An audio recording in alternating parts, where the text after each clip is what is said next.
Hi friends, ಎಲ್ಲರಿಗೂ ನಮಸ್ಕಾರ. ದೇವಿ ಭಕ್ತಿ ಯೂಟ್ಯೂಬ್ ಚಾನಲ್ಗೆ ಸ್ವಾಗತ.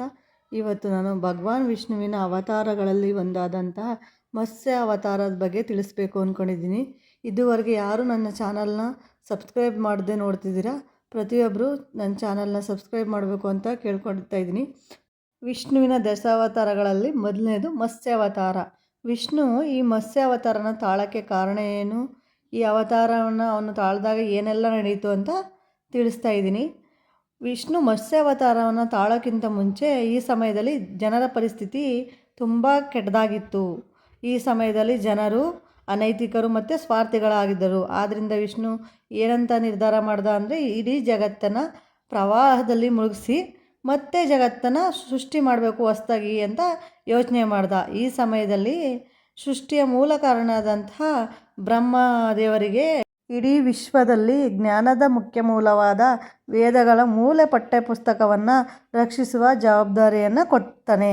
ಅದೇ ಸಮಯದಲ್ಲಿ ಬ್ರಹ್ಮದೇವರು ನಿದ್ದೆಗೋದಂತಹ ಸಮಯದಲ್ಲಿ ಅವರ ಮೂಗಿನಿಂದ ಒಬ್ಬ ಕೆಟ್ಟ ರಾಕ್ಷಸ, ಅಂದರೆ ಕುದುರೆಯ ಥರದ ವಿಶಿಷ್ಟ ತಲೆಯನ್ನು ಹೊಂದಿದ್ದಂತಹ ಹಯಗ್ರೀವ ಎಂಬ ರಾಕ್ಷಸ ಸೃಷ್ಟಿಯಾಗ್ತಾನೆ.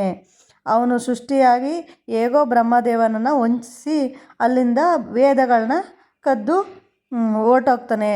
ಇದೇ ಸಮಯಕ್ಕೆ ಮನು ಎಂಬ ರಾಜನು ಒಂದು ನದಿಯಲ್ಲಿ ನೀರಿನ ಪ್ರೋಕ್ಷಣೆ ಮಾಡೋಕ್ಕೆ ನೀರು ತಗೊಂಡಾಗ ವಿಷ್ಣು ಮೀನಿನ ರೂಪದಲ್ಲಿ ಅವನ ಕೈಗೆ ಸಿಗ್ತಾನೆ. ಅವನು ಹೇಗಪ್ಪ ತೋರಿಸ್ಕೊತಾನೆ ಅಂದರೆ, ನನ್ನ ದೊಡ್ಡ ಪ್ರಾಣಿಗಳು ತಿನ್ಕೋತವೆ, ನನ್ನನ್ನು ರಕ್ಷಿಸು ಅಂತ ರೀತಿ ಅವನಿಗೆ ಕಾಣಿಸ್ತಾನೆ. ಆದರೆ ಮನು ರಾಜನಿಗೆ ಇವನು ವಿಷ್ಣು ಅಂತ ಗೊತ್ತಿರಲ್ಲ. ಆಗ ರಾಜನು ಆ ಮೀನನ್ನು ತಗೊಂಡು ಮನೆಗೆ ತೆರಳುತ್ತಾನೆ. ಫಸ್ಟು ಅವನು ಅದನ್ನು ಒಂದು ಪಾತ್ರೆಯಲ್ಲಿ ಇಡ್ತಾನೆ.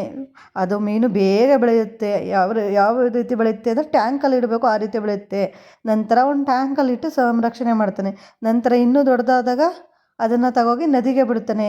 ನೆಕ್ಸ್ಟು ಅದು ಇನ್ನೂ ದೊಡ್ಡದಾಗ್ತಾ ಹೋದಾಗ ಸರೋವರ ತಗೊಂಡು ಹೋಗ್ಬಿಡ್ಬೇಕಾದ್ರೆ ಆಗ ಮೀನು ವಿಷ್ಣುವಿನ ರೂಪ ತಾಳಿ, ನಾನು ವಿಷ್ಣು, ಇನ್ನೇನೋ ಪ್ರಳಯ ಆಗೋದ್ರಲ್ಲಿದೆ, ನಾನು ನಿಮ್ಮೆಲ್ಲ ರಕ್ಷಿಸೋಕ್ಕೆ ಬಂದಿದ್ದೀನಿ, ನೀನು ನಿನ್ನ ಸಹಚರರ ಜೊತೆಗೆ ನೆಕ್ಸ್ಟ್ ಈಗ ಪ್ರಾರಂಭ ಆಗ್ಬೇಕಾದ್ರೆ ಏನೇನು ಬೇಕು ಎಲ್ಲನೂ ಸುರಕ್ಷಿತವಾಗಿ ದೋಣಿಗೆ ಸಾಗಿಸು ಅಂತ ಹೇಳ್ತಾನೆ. ಆಗ ರಾಜನು ಎಲ್ಲ ಇದನ್ನು ದೋಣಿಗೆ ಸಾಗಿಸ್ತಾನೆ. ಅಷ್ಟರಲ್ಲಿ ಪ್ರಳಯ ಆಗೋಕ್ಕೆ ಸ್ಟಾರ್ಟ್ ಆಗುತ್ತೆ. ಆಗ ವಿಷ್ಣುವು ವಾಸುಕಿಯ ಸಹಾಯದಿಂದ ದೋಣಿಯನ್ನು ಜೋಪಾನವಾಗಿ ಮುನ್ನಡೆಸ್ತಾನೆ. ಅದೇ ಸಮಯದಲ್ಲಿ ಹಯಗ್ರೀವ ರಾಕ್ಷಸ ಪ್ರತ್ಯಕ್ಷನಾಗ್ತಾನೆ ನೀರಲ್ಲಿ. ಆಗ ವಿಷ್ಣುವು ಅವನ ಸಂಹರಿಸಿ ವೇದಗಳ ಪಠ್ಯಪುಸ್ತಕವನ್ನು ಪಡೆದುಕೊಳ್ಳುತ್ತಾನೆ.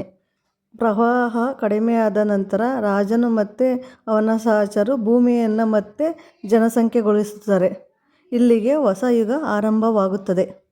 ಇಷ್ಟು ವಿಷ್ಣುವಿನ ಮೊದಲನೇ ಅವತಾರವಾದ ಮತ್ಸ್ಯ ಅವತಾರದ ಬಗ್ಗೆ ಮಾಹಿತಿ. ಥ್ಯಾಂಕ್ ಯು ಫಾರ್ ವಾಚಿಂಗ್ ದೇವಿ ಭಕ್ತಿ ಯೂಟ್ಯೂಬ್ ಚಾನಲ್.